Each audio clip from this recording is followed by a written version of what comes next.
এই রাজ্যে আমরা যা সিদ্ধান্ত নিচ্ছি,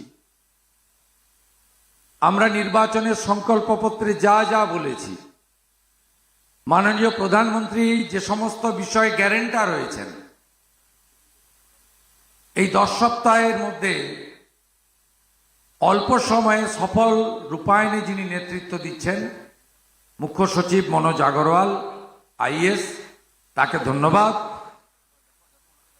এসিএস পদমর্যাদার আধিকারিক, এই দপ্তর দীর্ঘদিন ধরে পরিচালনা করেছেন অনুপ আগরওয়াল, ও আরেক সিনিয়র আইএস তথা প্রধান সচিব টেকনিক্যাল এডুকেশন রাজীব কুমারজি, সঞ্চালিকা সহ অন্যান্যরা, প্রেস মিডিয়ার বন্ধুরা।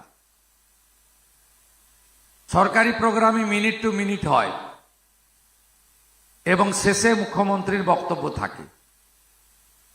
আজকে বিধানসভা আমার কাছে মন্দির, আমি বিধানসভার কাছে দায়বদ্ধ।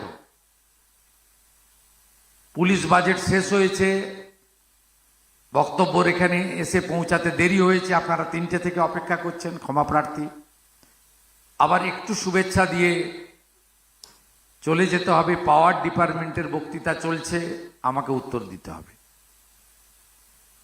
আমি এতগুলো তরুণ ভবিষ্যৎকে দেখতে পাচ্ছি, যারা আগামী দিনের বিকশিত ভারতের নেতা। তাই আপনাদের সঙ্গে সাক্ষাৎ করার এই পরম সুযোগ আমি ছাড়তে পারলাম না, তাই আপনাদের কাছে এসেছি। আমরা কর্মসংস্থানের নতুন দিগন্ত পশ্চিমবঙ্গে উন্মোচিত করব। ভরসা রাখেন, বহুমুখী কর্মসংস্থান, সেটাই আমাদের লক্ষ্য। আগের সরকার খুব বদনাম করে দিয়ে চলে গেছে। আমরা এসেই school service commission, college service commission, আরো যা যা আছে, সব জায়গা থেকে রাজনৈতিক প্রভাব মুক্ত করব। ইতিমধ্যে এসএসসি চেয়ারম্যান, আমরা সিএস লেভেলের মর্যাদার আধিকারিককে চেয়ারম্যান করেছি। আমরা ইউপিএসসি কে ফলো করব। আমরা প্রধানমন্ত্রী নরেন্দ্র মোদীজির রোজগার মেলা এবং এমপ্লয়মেন্ট সিস্টেমকে ফলো করব। শুধু সরকারি কর্মসংস্থান নয়, পেশাদারিত্ব, high skilled, semi skilled, government polytechnic, private vocational institution, এই রাজ্যে আরো কারিগরি বিদ্যালয়। কারণ পুঁথিগত বিদ্যার মধ্য দিয়ে সব জায়গায় চাহিদা পূরণ হয় না।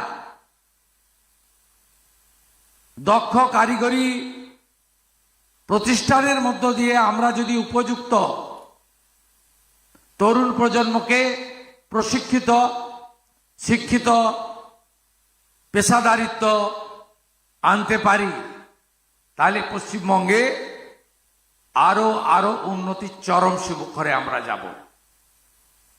এই পশ্চিমবঙ্গের অবস্থা কর্মসংস্থানের ক্ষেত্রে ভয়াবহ।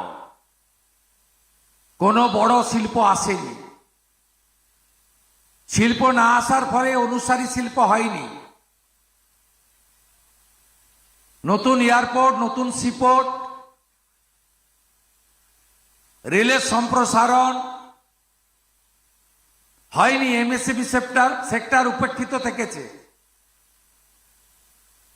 ফুড প্রসেসিং, এখানে বিরাট সুযোগ রয়েছে। আম থেকে, লিচু থেকে, আনারস থেকে কি নেই। এদিকে কাজু, পান, এত সুন্দর ফুলের বাগিচা, সব উপেক্ষিত থেকেছে। আমরা করব। আমরা শুধু কর্মসংস্থান নয়, সাবসিডি ওরিয়েন্টেড, যাতে আপনারা সফট লোন, গ্যারেন্টার পশ্চিমবঙ্গ সরকার, গ্যারেন্টার প্রধানমন্ত্রী, গ্যারেন্টার মুখ্যমন্ত্রী, সিকিউরিটি ছাড়া লোন নিয়ে নিজেও আগামী দিনের সফল ব্যবসায়ী, ছোট ইন্ডাস্ট্রির মালিক হতে পারেন।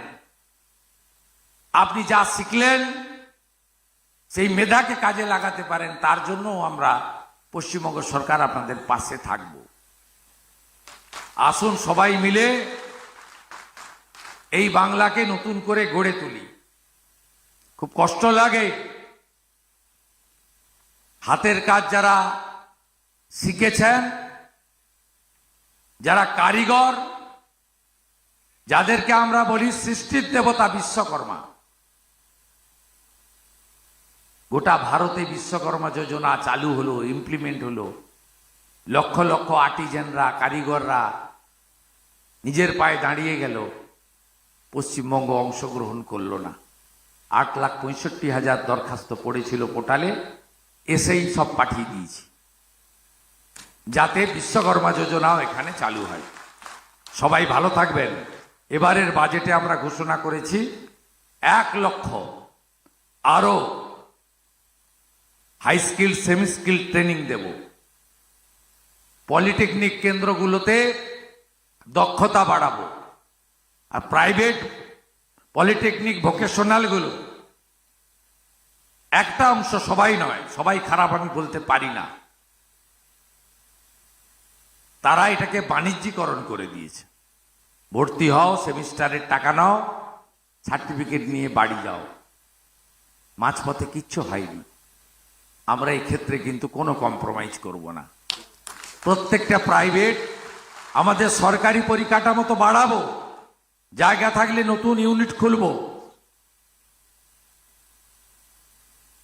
ফ্যাকাল্টি, টিচার, প্রফেসর যা লাগে দেব, টেকনিক্যাল সাপোর্ট দেব।